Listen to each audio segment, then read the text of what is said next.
If you're driving through Texas right now, especially if you're anywhere near Route 287, pull over. I need you to listen to this. Check your clock. What time is it? If it's between 2 and 4 a.m. and you're on that stretch between Wichita Falls and Amarillo, turn around. I don't care where you're going or how important it is. Turn around. Drop a comment below. Have you ever driven Route 287 at night? Did you notice anything off? Maybe your GPS glitched. Maybe you saw cars that looked too old, too perfect.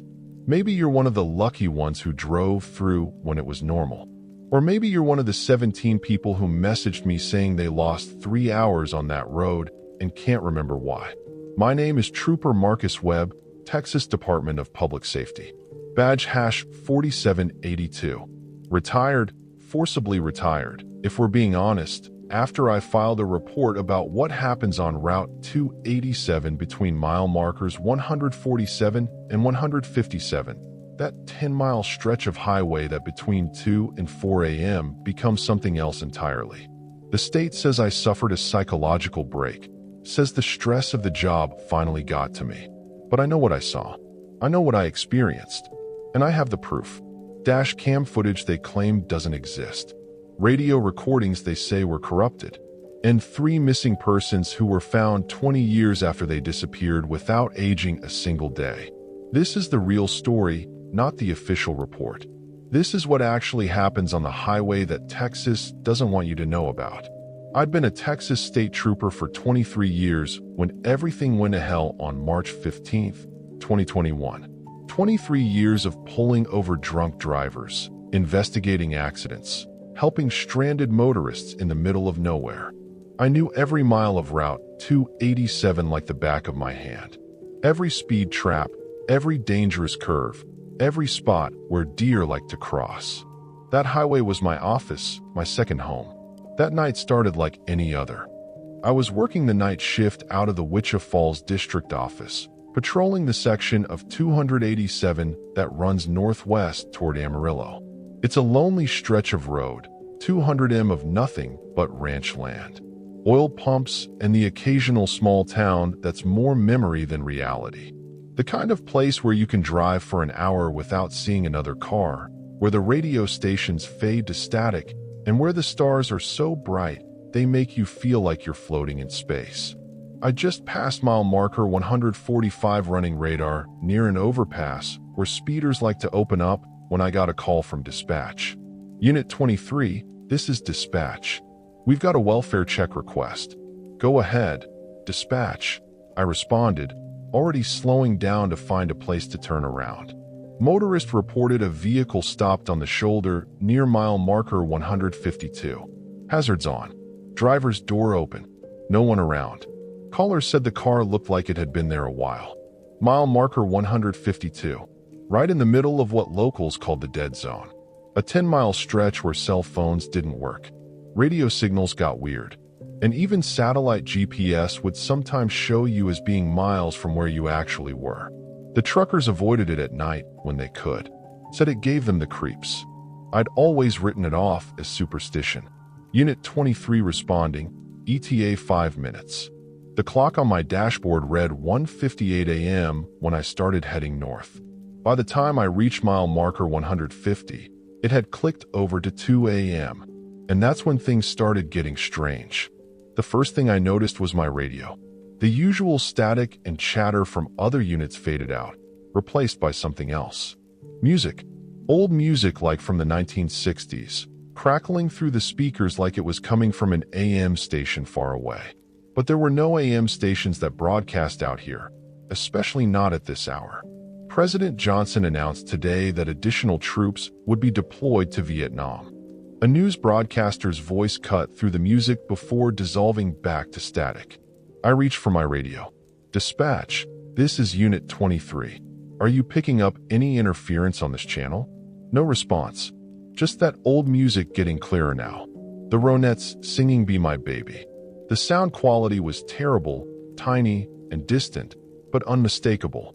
The temperature gauge in my cruiser started acting up, showing the outside temperature dropping from 72 degrees to 45, then shooting up to 90 before settling on a reading that just said error. My GPS screen flickered, the map disappearing and reappearing, showing my location jumping between the current date and October 15th, 1967. I should have turned around right then. Every instinct I had was screaming at me that something was wrong. But there was a vehicle ahead, possibly someone in trouble. And after 2 decades as a cop, the instinct to help overrode everything else. I saw the car at mile marker 152, exactly where the caller had described. But as I got closer, my headlights illuminated something that made my blood run cold. It wasn't a modern vehicle. It was a 1967 Plymouth Fury, cherry red with white wall tires, looking like it had just rolled off the assembly line. The kind of car you'd see at classic car shows, meticulously restored, except this one had current Texas plates. I ran the plates before getting out, but my computer system was glitching, showing no results, then showing the car was registered to someone named James Morrison in 1967, then showing it didn't exist at all. Standard procedures said to call for backup in unusual situations, but my radio was now playing nothing but that old music, and my cell phone showed no signal. I was alone out here. I grabbed my flashlight and stepped out of the cruiser. The moment my feet hit the pavement, the world felt different. The air was thicker, heavier, and there was a smell like ozone before a thunderstorm. Even though the sky was clear, the stars above looked wrong somehow. Brighter maybe, or in slightly different positions. I'm not an astronomer, but I'd spent enough nights looking up at that Texas sky to know when something was off.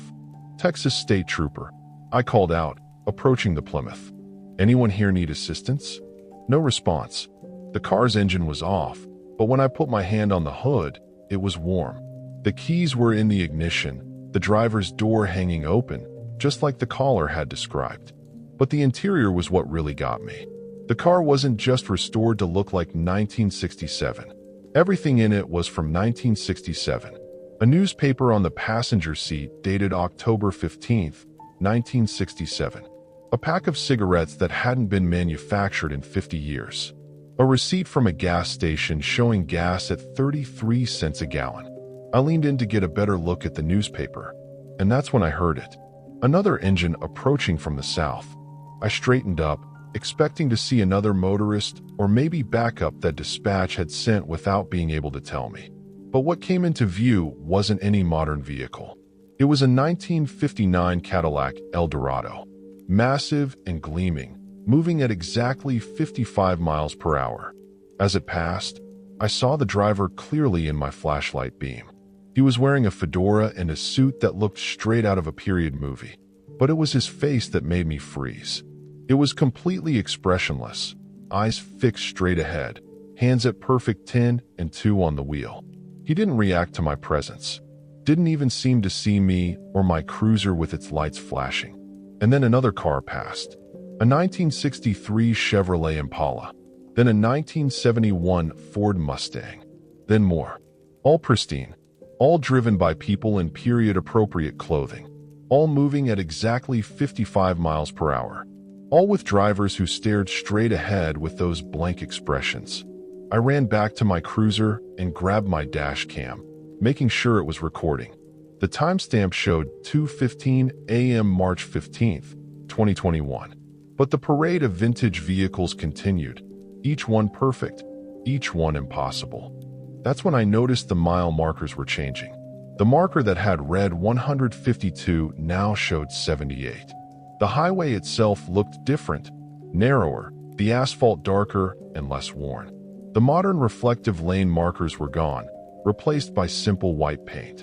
Even my cruiser looked different in the reflection from the Plymouth's chrome bumper, older, boxier, like the patrol cars from decades ago. I tried to get back in my cruiser, but the door wouldn't open. My key fob didn't work, and when I looked closer, there was no key fob receiver. Just an old-style keyhole. My modern Crown Victoria had transformed into what looked like a 1967 Plymouth patrol car, complete with a different badge number on the side. The rational part of my brain was screaming that this was impossible, that I was having some kind of breakdown or hallucination. But everything felt real.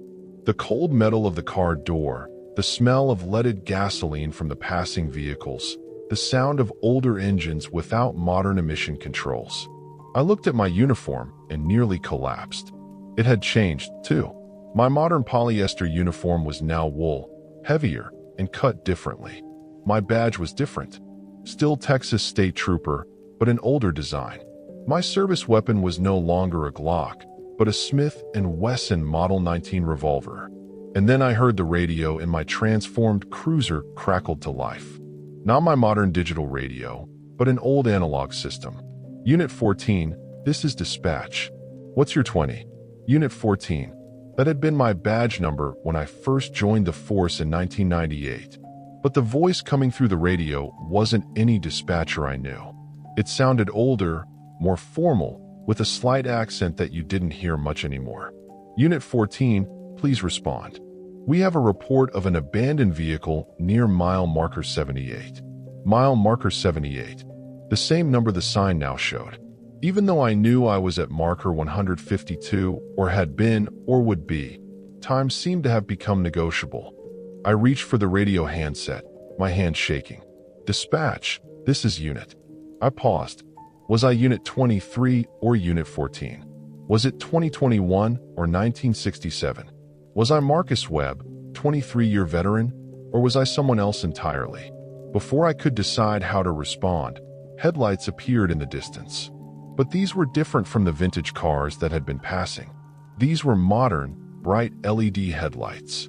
As the vehicle got closer, I could see it was a current model Texas State Trooper vehicle. It pulled up behind the Plymouth and outstepped a trooper I didn't recognize. Young, maybe mid-20s, with a confused look on his face. "Sir," he called out, his hand resting on his service weapon. "Sir, are you all right? Why are you dressed like that?" I looked down at myself, then at him. To him, I must have looked like someone in a costume, standing next to vintage cars on a modern highway. But when I looked around, I saw both realities simultaneously. The modern highway with its smooth asphalt and LED street lights, and the older road with its narrow lanes and wooden telephone poles, both existing in the same space, separated by what? Time, dimension, something else. "What's the date?" I asked him. He looked at me strangely. "It's March 15th, 2021. "Sir, are you feeling all right? Do you need medical assistance?" March 15th, 2021, the same date I'd started my shift. But when I looked at my watch, which had transformed from digital to analog, it showed October 15th, 1967. "Listen to me very carefully," I said to the young trooper. "What time is it?" "It's 2:47 a.m., sir. You need to leave now. Get back in your car and drive away from here as fast as you can. Don't stop until you're past mile marker 160. "Sir, I can't just leave." "What's your name, trooper?" "Davidson. Jake Davidson." "Davidson. I'm Trooper Marcus Webb. Badge 4782. Look me up when you get back to the station. You'll find I'm a 23-year veteran, and then you'll wonder how I'm standing here looking like I'm from 1967. Get out of here now before it's too late." He hesitated, but something in my voice must have convinced him. He backed toward his cruiser, keeping his eyes on me like I might be dangerous. As he opened his door, I saw his expression change. He was looking past me at the road, and his face went pale. "What the hell?" he whispered. I turned to look. The parade of vintage cars had returned, but now they were mixed with modern vehicles. A 2020 Tesla drove past, followed by a 1955 Chevrolet Bear, followed by something I didn't recognize. A car that looked impossibly sleek and advanced, like something from a science fiction movie. All moving at exactly 55 miles per hour. All with drivers staring straight ahead. "Go!" I shouted at Davidson. He didn't need to be told twice. He jumped in his cruiser and peeled out, speeding north away from whatever this was. I watched his taillights disappear, hoping he'd make it past mile marker 160 before what? Before he got trapped like I was, because I was trapped. When I tried to walk back to my cruiser, whichever version of it was real, my legs felt like they were moving through molasses. The air itself seemed to resist me. And worse, I could feel myself changing, becoming less solid, less fixed in any one timeline. The young trooper's tail lights disappeared into the distance, and I was alone again. Alone with the impossible parade of vehicles from every era.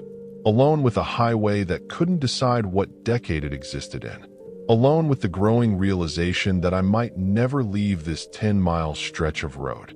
I tried to use logic, tried to approach this like any other investigation. First, establish the facts. I pulled out my notebook, which had somehow remained modern despite my uniform changing, and started writing down everything I observed. 2:52 a.m., or was it 1967? The vehicles passing by followed a pattern. They appeared in chronological order. 1950s, 60s, 70s, up through modern day, then vehicles I didn't recognize that must have been from the future, then back to the 1950s. The complete cycle took exactly 17 minutes. 3 a.m. The transformation wasn't just affecting vehicles. I watched a ranch fence along the highway morph from weathered wood to fresh, painted white to chain link to something that looked like pure energy, then back to wood. The landscape itself was cycling through time. 3:07 a.m. I discovered I could partially control which timeline I was in by concentrating. If I focused hard on 2021, my uniform would flicker back to modern polyester. My cruiser would sometimes appear as a Crown Vic again. But it took enormous effort, and the moment my concentration slipped, I'd snap back to 1967. That's when I heard the voice. "You're biting it too hard, Trooper." I spun around, hand going to my weapon, whichever version I currently had. A man stood by the abandoned Plymouth, but he wasn't quite solid. He flickered between appearances, sometimes wearing a 1960s business suit, sometimes modern casual clothes, sometimes something that looked like it was from decades in the future. "Who are you?" I demanded. "James Morrison. That's my Plymouth." "Well, was my Plymouth. Is my Plymouth?" Tom gets confusing here. He smiled sadly. "I've been trying to leave since October 15th, 1967. My blood went cold. That's 54 years. Is it? Feels like yesterday. Feels like forever.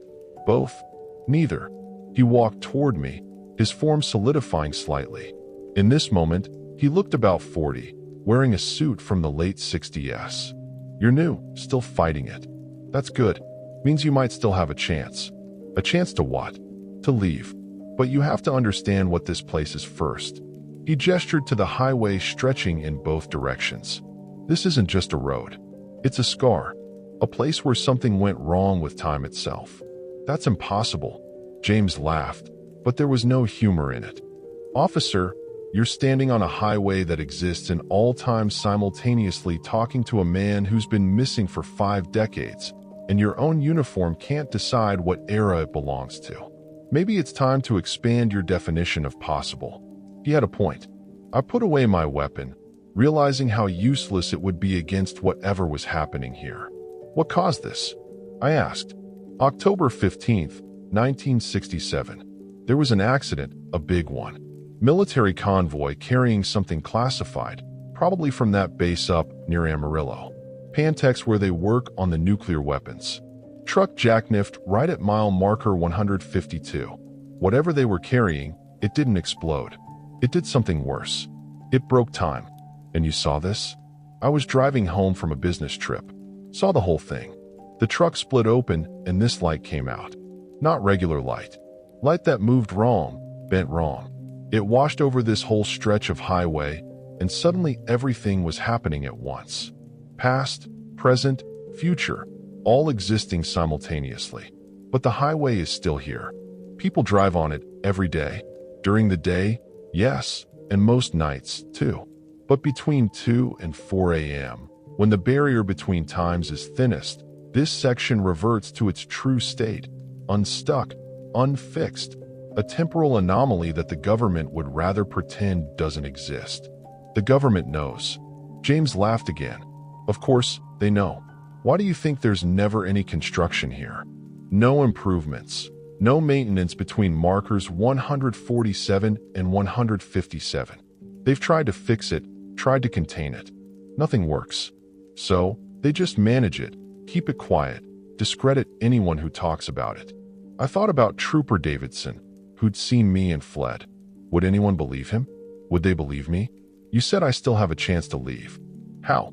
The same way you got in the boundaries. Mile markers 147 and 157. They're like airlocks.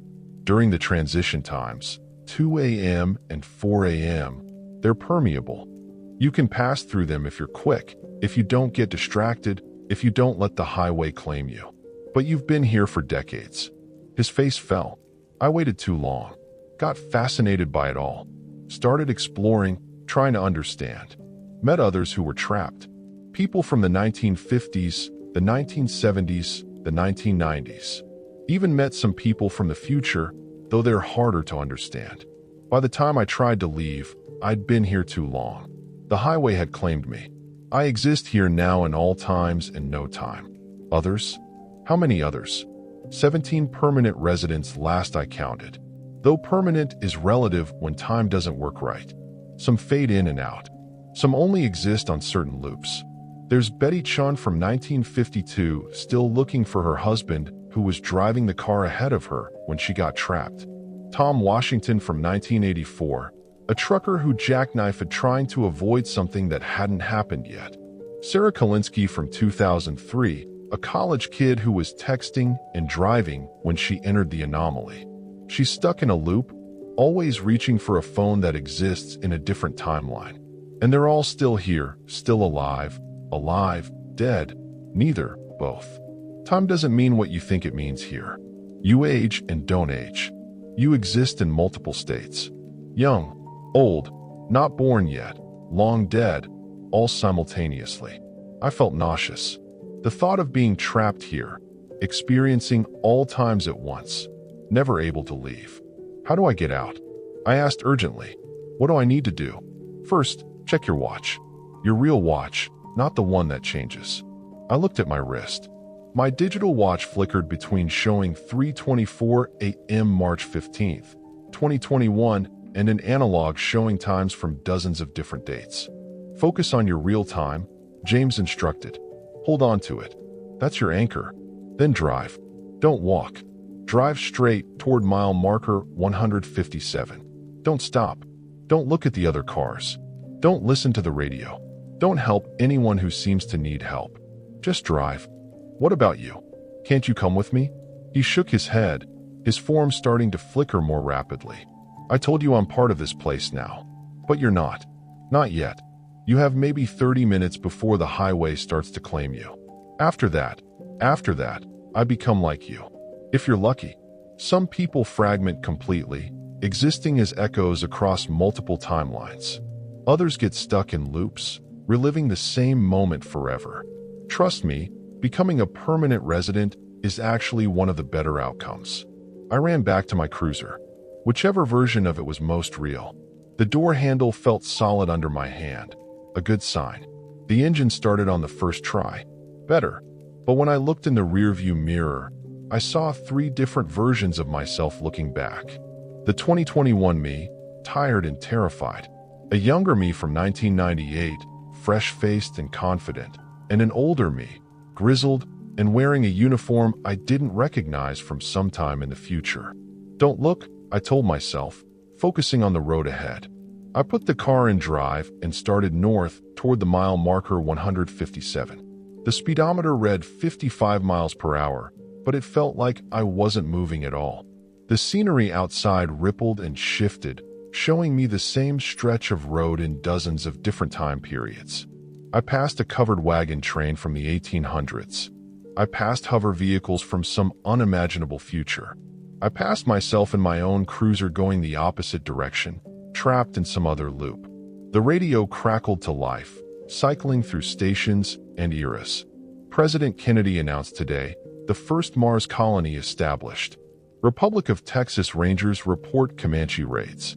Temporal anomaly detected on Route 287. That last one caught my attention. It sounded modern, clinical. All units be advised, do not approach the affected area between 0200 and 04000 hours. Repeat, Highway 287 between mile markers 147 and 157 is experiencing a Class 4 temporal event. Do not approach. Class 4 temporal event. So they did know. They had classifications for this. Mile marker 153 passed by my window, but it showed 3 different numbers simultaneously. 79, 153, and 241. Past, present, future. I pressed harder on the accelerator, but the speedometer stayed locked at 55. That's when I saw her, a woman standing in the middle of the road, waving frantically. She wore a 1950s dress, but her face was young, terrified. Betty Chun, I realized, still looking for her husband after 70 years. Please, she called out, her voice carrying impossibly well through my closed windows. Please help me. I can't find Harold. He was just ahead of me. James had warned me, don't stop, don't help anyone. But every instinct I had as a cop, as a human being, screamed at me to help her. I gripped the steering wheel tighter and drove straight at her. She vanished just before impact, reappearing in my rear-view mirror, still waving, still calling for help. Still trapped in 1952 while existing in 2021. Mile marker 154. The car's engine started to stutter. The dashboard lights flickered between digital displays and analog gauges. My uniform began shifting more rapidly, and I could feel myself starting to fragment. Part of me was Marcus Webb, 2021 State Trooper. Part of me was a Texas Ranger from 1876. Part of me was something else, someone else, from a time that hadn't happened yet. Hold on, I told myself or myselves. Just 3 more miles. But 3 miles on a road where distance is as negotiable as time might as well be 3,000 or 3 in or both. Mile marker 155. The parade of vehicles was getting denser. Cars from every era, all moving at exactly 55 miles per hour, filled every lane, even lanes that didn't exist in my timeline. I had to weave between them, sometimes passing through them like they were ghosts, sometimes having to swerve to avoid collisions that would happen in different decades. That's when I saw it. My own death. It was a twisted pile of metal that used to be a Crown Victoria wrapped around a concrete barrier that wouldn't be built until 2025. Inside I could see myself older, grayer, very clearly dead, but also simultaneously I saw myself climbing out of the wreck, confused, looking around at a highway that existed in too many times at once. That's your future if you stay. James Morrison's voice came through my radio. Or your past, or your present. It's already happened, is happening, will happen, unless you leave now. Mile marker 156. 1 more mile. But I could feel the highway pulling at me, trying to keep me. My hands started to phase through the steering wheel. The engine coughed, died, started again, running on fuels from different decades. Leaded gas, unleaded, something that smelled like ozone and hadn't been invented yet. I saw them then, all 17 permanent residents standing along both sides of the road like an honor guard or a farewell committee or a welcoming party. James Morrison was there flickering between his various selves. Betty Chun, eternally searching. Tom Washington, his semi-truck existing in multiple states of jackknife disaster. Sarah Kalinsky, forever reaching for her phone, trapped in 2003. And others I didn't know yet, would never know, would always have known. They were all watching me, waiting to see if I'd make it out or join them. Mile marker 156.5. The engine died completely. The car started to coast, slowing despite my desperate attempts to restart it. 55 miles per hour, 50, 45, 40. No, no, no, I shouted, turning the key frantically. 35 miles per hour, 30. I could see mile marker 157 ahead, maybe a /4 mile away. But at this rate, I'd stop before I reached it. And if I stopped, if I got out to walk, 25 miles per hour. The other trapped souls began walking alongside my coasting cruiser, keeping pace easily. Join us, they said in unison, their voices spanning decades. It's not so bad once you accept it. 20 miles per hour. That's when I heard it. A siren, modern, real, getting closer. In my mirrors, I saw Trooper Davidson's cruiser racing up behind me with lights and sirens blazing. He was coming back. The kid was coming back for me. His cruiser slammed into mine from behind. A perfect pit maneuver that sent me spinning, but also gave me momentum. My car lurched forward, speedometer jumping back to 30, then 35 as I spun toward mile marker 157. The world exploded into chaos. All timelines converged at once. I was spinning through the Civil War, through the space age, through prehistory when this was all empty prairie, through futures where the highway was a maglev track, where it was underwater, where it was gone entirely. And then suddenly, silence. I was sitting in my modern Crown Victoria, engine running smoothly at mile marker 158. The clock read 4:01 a.m. March 15th, 2021. My uniform was polyester. My badge was modern. My dash cam was recording normal highway. Behind me, I could see Davidson's cruiser pulling up, the young trooper getting out and running toward me. Sir, are you okay? I looked back at the stretch of highway behind us. It looked normal, completely, utterly normal. Just asphalt and painted lines and the occasional reflector gleaming in our headlights. Did you see them? I asked. The other cars? The people? Davidson's face was pale. I saw something. When I came back for you, the highway was full of cars that shouldn't exist, and you were in all of them, driving different vehicles from different times all at once. You came back for me. You told me to look you up. I did. Dispatch confirmed you were a 23-year veteran, but they also said you'd called in sick tonight, that you weren't on duty. So, who was the Marcus Webb I met on that highway? I didn't have an answer for him. I looked at my dash cam display. It showed 2 hours of footage from tonight. I knew what I'd find when I reviewed it. Evidence of the impossible. Proof that Route 287 between mile markers 147 and 157 was something more than just a highway. We need to report this. And Davidson said, no, I said firmly. We don't. But sir, they already know, Davidson. They've always known. And if we report it, really report it with all the details. Best case, we're suspended for psychological evaluation. Worst case, I thought about the 17 souls trapped on that 10-mile stretch. How many of them had been cops, government employees, people who tried to report what they'd seen. Worst case, we end up back there permanently. I finished. Davidson was quiet for a moment. Then he nodded slowly. So what do? We file a routine report. Investigated an abandoned vehicle. No driver located. Vehicle towed. End of story. And the dash cam footage. I reached over and ejected the memory card from my dash cam. Such a small thing to hold 2 hours of impossible events. Gets lost. Corrupted. Unusable. Sir, that's that survival, Davidson. That highway, it's not done with us. I can feel it. Once you've been there, really been there, it keeps calling you back. We're going to have to be careful. Never patrol that stretch between 2 and 4 a.m. Never stop between markers 147 and 157, no matter what we see. Never talk about it except to each other. He nodded again, understanding the weight of what we were agreeing to. What about the others? He asked. The 17 people trapped there. I thought about James Morrison, about Betty Chan, about all of them existing in their temporal prison. They're beyond our help. They're part of the highway now as much as the asphalt and the mile markers. All we can do is make sure we don't join them. The next 3 weeks were hell. Not because of what happened on the highway. That was over, at least for the moment.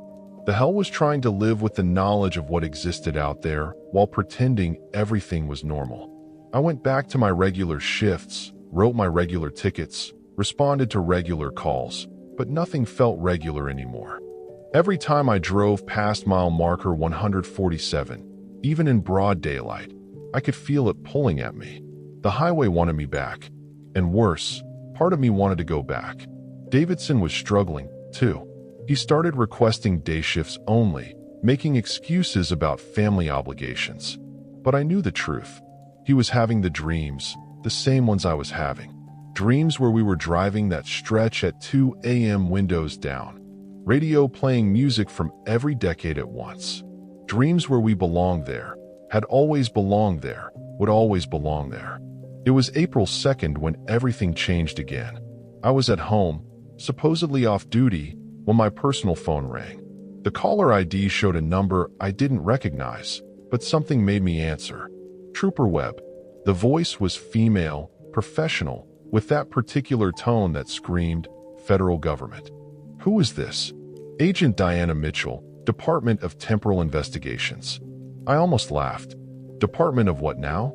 I think you heard me correctly, Trooper. We need to talk about your March 15th encounter on Route 287. My blood went cold. I don't know what you're talking about. Trooper Webb, we have your dashcam footage. We have Trooper Davidson's testimony. We have satellite imagery showing temporal distortions between mile markers 147 and 157. We know exactly what you experienced. What I'm offering you is a chance to understand it. And if I refuse, then you'll probably end up back there within 6 months. The pull gets stronger, Trooper. They always go back, unless they understand what they're dealing with. 3 hours later, I was sitting in a conference room at a federal building in Fort Worth that supposedly housed regional EPA offices. Agent Mitchell sat across from me, mid-40s, sharp eyes, the kind of person who'd seen too much and had learned to compartmentalize it all.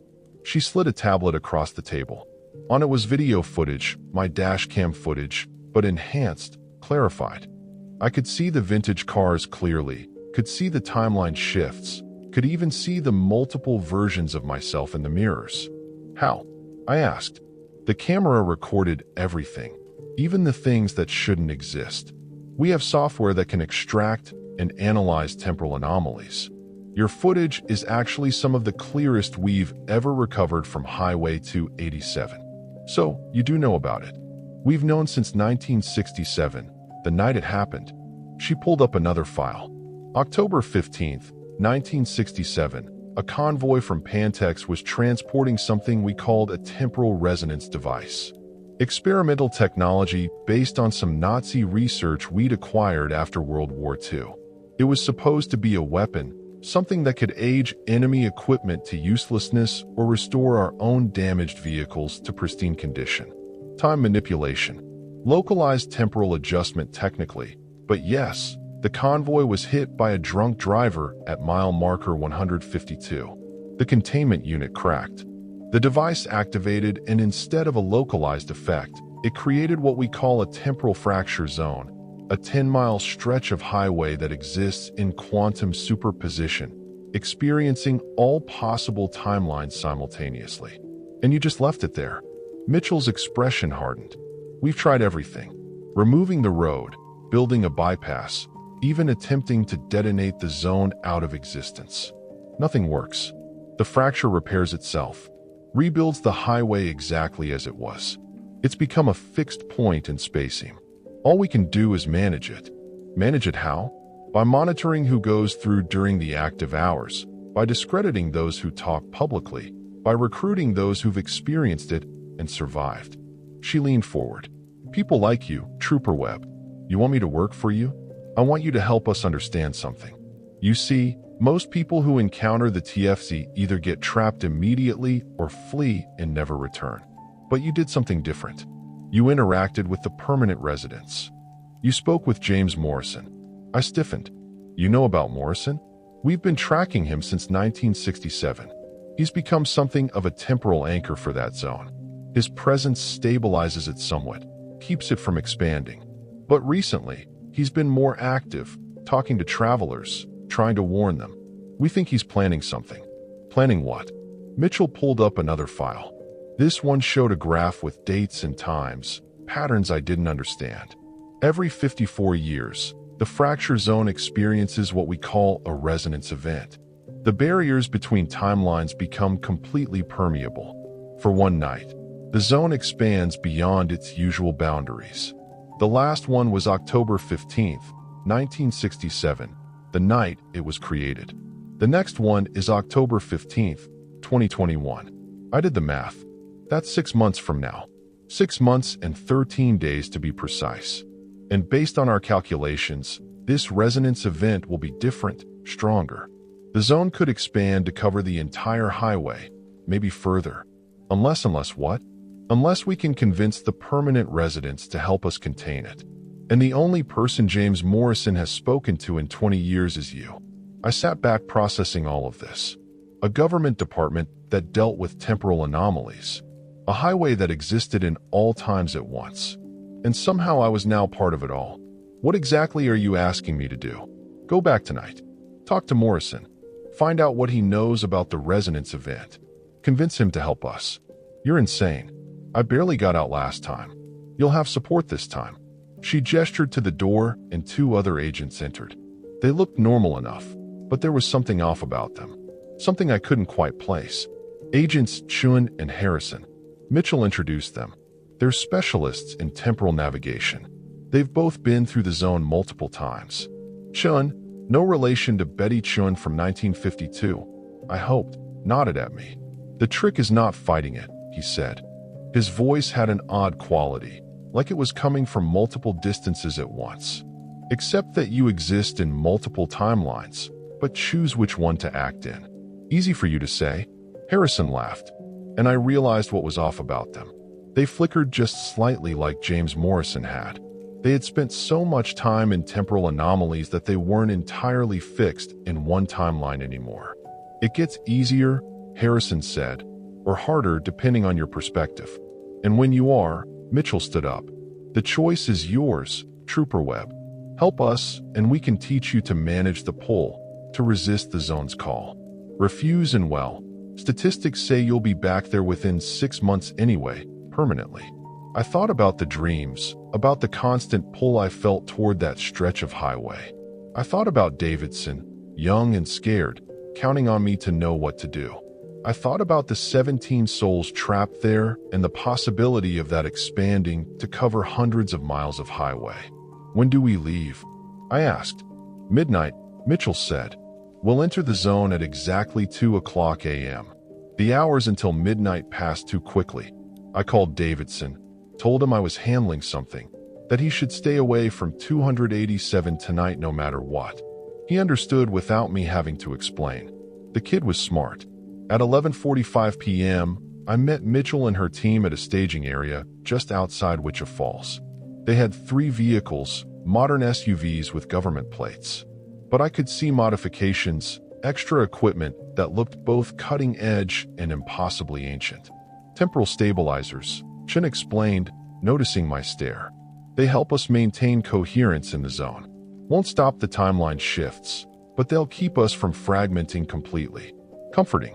We drove toward mile marker 147, and with each mile, I felt the pull getting stronger.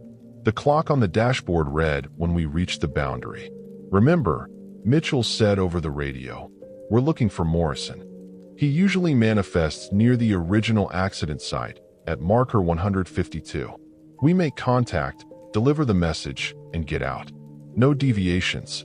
2:00 a.m. exactly. We crossed mile marker 147, and reality immediately began to fracture. But this time was different. The SUV's stabilizers created bubbles of relatively normal spacing around us. I could still see the timeline shifts outside the windows, the parade of vehicles from every era, the landscape morphing between decades. But inside the vehicle, we remained mostly stable. Contact, Harrison reported, multiple permanent residents detected. Morrison is there. Marker 152, east side of the highway. Through the windshield, I could see him. James Morrison stood beside his eternal Plymouth. But he wasn't alone. All 17 permanent residents were there, arranged in a circle, and in the center was something I hadn't seen before. A sphere of pure distortion about the size of a basketball hovering 3 feet off the ground. It hurt to look it directly. What is that? I asked. The core, Mitchell breathed. The original temporal resonance device. They found it. We stopped 20 feet from the circle. The moment we stepped out of the vehicles, I felt the full force of the temporal zone hit me. Without the stabilizer's protection, I started to fragment immediately. I was 25 and 47 and 68 all at once. Morrison, I called out, fighting to maintain coherence. James Morrison, it's Marcus Webb. He turned to look at me, and his expression was sad but determined. "Trooper Webb, I wondered if you'd come back, though I knew you would. You already have, well, He gestured to the sphere. "Do you know what this is? The device that caused all this. The device that revealed what was always true." Morrison corrected. "Time isn't linear, Trooper. It never was. We just pretended it was because it was easier. This device doesn't break time. It shows time as it really is. All moments existing simultaneously. The government wants to contain it," I said. "There's going to be a resonance event, October 15th. They're afraid it will spread." Morrison laughed, and the other residents laughed with him, their voices spanning centuries. "Contain it. They still don't understand. The resonance event isn't a danger. It's an opportunity. For one night, everyone will see what we see, experience what we experience. The truth of time. People will die," Mitchell said, stepping forward. "Or worse, not everyone can handle temporal superposition. Then they'll join us," Betty Chin said, still clutching her phantom purse, still looking for her husband after 70 years. "We're not prisoners here. We're evolved. We see all of time, experience all possibilities. You're trapped," I argued. "Are we?" Morrison asked. He gestured, and suddenly I could see it. See them not as they appeared, but as they truly were. They weren't 17 individuals stuck in one place. They were 17 consciousness existing across all of time and space, experiencing every moment of their lives simultaneously. They were in the zone, yes, but they were also everywhere and everyone else. "My God," Harrison whispered. "They're not trapped, they're expanded." And on October 15th, Morrison said, "Everyone else will have the chance to expand, too. The resonance event will show humanity the truth of time. Some will embrace it, some will flee from it, but the world will never be the same." "We can't let that happen," Mitchell said. But her voice lacked conviction. She was seeing what I was seeing, that maybe the permanent residents weren't victims, but pioneers. "You can't stop it," Morrison said simply. "It's already happened, is happening, will happen." October 15th, 1967. October 15th, 2021. October 15th, 2075. The same event echoing across time. Each echo stronger than the last. "Then why show us the device?" I asked. "Why gather here tonight?" "Because you needed to see, to understand. You have a choice to make, Trooper Webb. All of you do. You can fight the truth of time, try to maintain the illusion of linear existence, or you can prepare humanity for what's coming. Help them understand that the expansion isn't a curse. It's evolution." The sphere pulsed, and for a moment, I saw everything. Every moment of my life laid out like a map. My birth, my death, and everything in between all happening at once. I saw myself as a child, terrified of the dark. I saw myself as an old man dying alone in a hospital bed. I saw myself here now making a decision that had already been made, was being made, would be made. "Choose," Morrison said, "but know that your choice has already been made. You're just experiencing the moment of making it." I looked at Mitchell, at Chun and Harrison, at the 17 souls who had found something beyond normal existence. I thought about Davidson, about the pull of the highway, about a world where everyone could see all of time at once. And I made my choice. The same choice I'd always made, was making would make.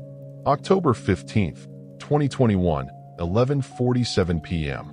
I stood at mile marker 146, just outside the temporal fracture zone, watching the convoy of government vehicles arrive.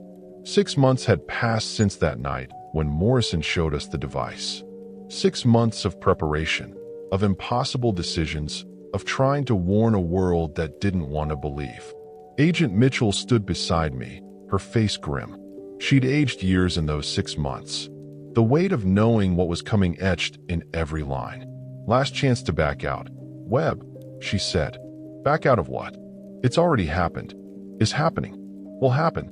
I'd started talking like Morrison, like the permanent residents. Once you truly understand that time isn't linear, your language starts to reflect it. Davidson pulled up in his cruiser, despite my orders to stay away. The kid, though he wasn't really a kid anymore, the zone had aged him in ways that had nothing to do with time, got out and walked over to us. "I'm not letting you do this alone," he said simply. "Do what?" Mitchell asked. "We still don't have a plan. Morrison and the others won't help us contain it. The device can't be destroyed or moved. All we can do is watch." I looked at my watch. 11:52 p.m. In 8 minutes, the boundary between 287's normal existence and its temporal fracture would dissolve completely for 2 hours from midnight to 2 a.m. instead of the usual 2 to 4. The entire highway would experience what that 10-mile stretch experienced every night. And if Morrison was right, it wouldn't stop there. The effect would ripple outward, showing everyone in increasingly larger radius the truth of nonlinear time. "Maybe we're not supposed to stop it," I said. "Maybe we're supposed to guide it." Mitchell turned to me sharply. "Guide it how?" "The permanent residents, they're not victims. They're teachers, guides. They show people who enter the zone how to navigate nonlinear time. What if that's our job tonight? To help people understand what they're experiencing. You want to help expand the temporal anomaly? I want to help people survive it." 11:55 p.m. I walked to mile marker 147, the southern boundary. Through the darkness, I could already see the shimmer in the air. Reality starting to fray at the edges. Behind me, government agents set up equipment they knew wouldn't work, protocols they knew were useless. But humans need their rituals, their illusion of control. 11:58 p.m. Morrison appeared beside me. Not walked up, not drove up, just appeared, stepping out of a timeline where he'd always been standing there. "You made the right choice," he said. "Did I have a choice?" "You always have a choice. You've already made it, are making it, will make it, but it's still a choice." 11:59 p.m. I felt it starting. The pull wasn't just from the zone anymore. It was from time itself, unraveling, showing its true nature. My phone buzzed with emergency alerts. Temporal anomalies were being reported worldwide, not just on 287, but everywhere. The resonance event was bigger than even Mitchell's department had predicted. Midnight reality shattered like a mirror, each shard reflecting a different moment in time. I was simultaneously experiencing my birth in 1974, my first day as a trooper in 1998, this moment in 2021, my death in 2043, cancer surrounded by grandchildren I didn't yet have. A moment in 1887 when this was Comanche territory, a moment in 2156 when this was underwater. Every moment in between and beyond. But this time, I didn't fight it. I let myself expand, experience it all. And in that expansion, I found something unexpected. Peace. The anxiety of not knowing what comes next disappeared when you can see it all laid out. The regret of past mistakes faded when you realized you were still making them, had always been making them, would always make them. And that was okay. The highway filled with vehicles from every era. But now I could see the drivers were all experiencing the same thing I was. A trucker from 2021 was simultaneously his younger self learning to drive, his older self retired in Florida, and his ancient ancestor crossing this land on horseback.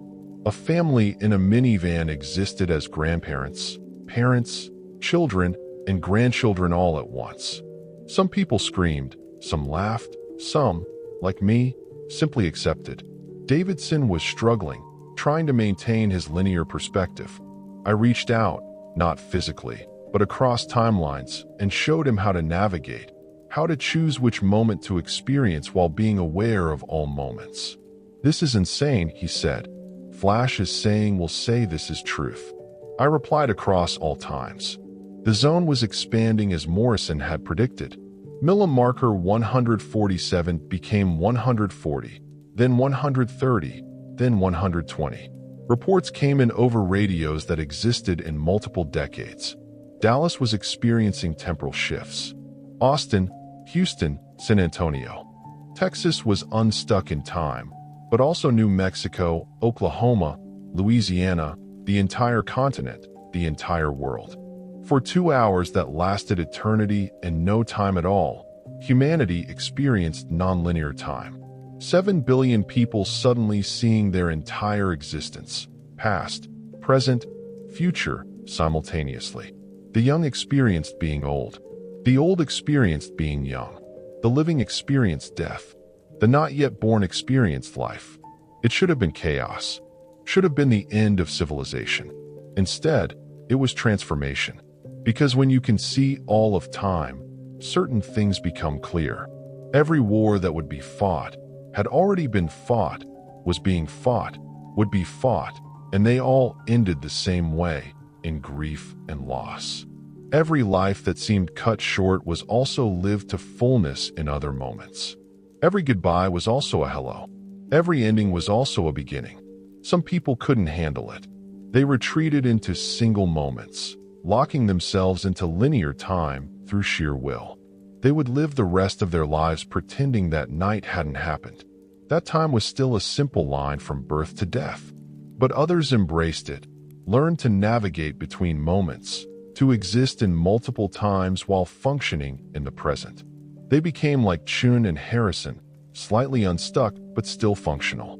And a few, just 17 at first, but growing, chose to expand fully, to become like Morrison and the permanent residents, experiencing all of time at once, becoming guides for those who would come after. 2 a.m. The resonance event ended as suddenly as it began. Reality snapped back like a rubber band, and most of humanity found themselves locked back in linear time. But not unchanged. Everyone who had experienced that night carried the knowledge with them, the understanding that time wasn't what they thought it was. I stood at mile marker 147, now quiet and normal looking. Morrison was gone. No, not gone. Still there in other moments. Always there. Never there. The government vehicles were packing up.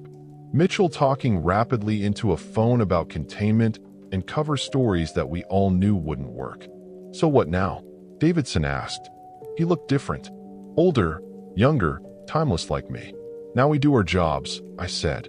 We patrol the highway. We help people. We exist in this moment while remembering all moments. And Route 287. I looked at the stretch of road that had started all this. In normal time, it was just asphalt and painted lines. But I could see its other states. The temporal fracture zone that existed between 2 and 4 a.m. The normal highway of daytime. The dirt trail of the past. The underwater highway of the future. It's still there, still showing the truth to anyone who drives it at the right time or the wrong time or all times. Davidson nodded. The pole is still there. To go back. It always will be, but now we know what it really is. Not a trap, but an invitation to see more, to be more. We got in our cruisers and drove away, but also stayed. Also hadn't arrived yet. Because that's the truth Morrison and the others had tried to tell us. You don't leave Route 287. You carry it with you all times and all places forever. It's been 3 years since the resonance event. The government called it a mass hallucination caused by solar flares. Most people accepted that explanation because the alternative was too big to grasp. But we know the truth. Those of us who were there, who experienced it fully, were different now. We see time differently, live differently. Route 287 still does its thing between 2 and 4 a.m., though fewer people get fully trapped now. Morrison and the others are still there, teaching those who stumble into the zone how to navigate nonlinear time. Some stay, some leave. Some, like me, exist in both states. Davidson took over my patrol route when I officially retired last year. But retirement is a linear concept. And I'm not strictly linear anymore. I'm retired. I'm still working. I'm not born yet. I'm long dead. All true. All happening now. The Department of Temporal Investigations still monitors the situation. Agent Mitchell visits sometimes. Herself now slightly unstuck after that night. She says they're tracking similar zones worldwide, places where time shows its true nature. They're preparing for the next resonance event scheduled for October 15th, 2075. But also happening now, also already happened. If you're watching this in 2024 or 1967 or 2156 or whenever you are, remember this. That stretch of Route 287 between mile markers 147 and 157 isn't broken. It's showing you what was always true. Time isn't a line. It's everything everywhere all at once. And if you find yourself driving through Texas between 2 and 4 a.m., and you see a highway that shouldn't exist filled with cars from every era, don't be afraid. You're not losing your mind. You're finding the truth. Just remember to choose which moment you want to act in, because in nonlinear time, choice is the only thing that's real. My name is Marcus Webb. I will be a Texas State Trooper. I patrol Route 287, and I'm still here. Always here, never here. Time isn't a line, but sometimes it's easier to pretend it is. Found in the evidence locker of the Texas Department of Public Safety, Wichita Falls District Office. Dated simultaneously 1967, 2021, 2024, and 2075. Route 287 between mile markers 147 and 157 remains an active highway. Drive carefully, especially between 2 and 4.